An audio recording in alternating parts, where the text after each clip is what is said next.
and music tia star Ramadan and beers in a betebiwa Kama tuga lat boy de liak rode mangar yungar Kam poinyer kama kedit ko Kama chumdur kama lat rik doar Nigga tini kini ngaju kuin te teni chuar Nigga jimbe se door che kuye chan par Nigga che yong gur kwar Nigga tini medag rul tell me my lar Kenga ni tin me di short giraffe Chika yong kwan yong tam ni tu palus pa La lenga je chwal yi king jin buller ti chung wishat Wotung war kon wotet ke ñu wër me di wi nga pen ji tor wër wi la rol do den ca biel lor me degrul jana num le soge chok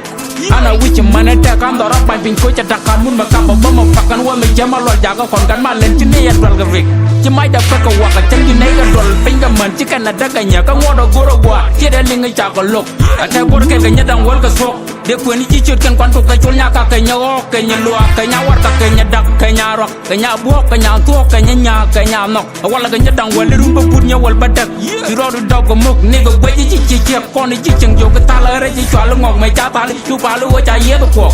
ku ci ray la nga ji diri ku ci chwale yen jin panan ne jwa di ku la ka no wadi di kini nga ja han le jena kuro meng di da char ya gat biel toar head up to head ka doile la nya baron ko chen pon nuare dung no go ma ji nyot de ji mat do duri me bogre kay wu ci mu dunga han ka ko te ngay kale wala ko rien ka ko te ngay ken ñi wala ko dien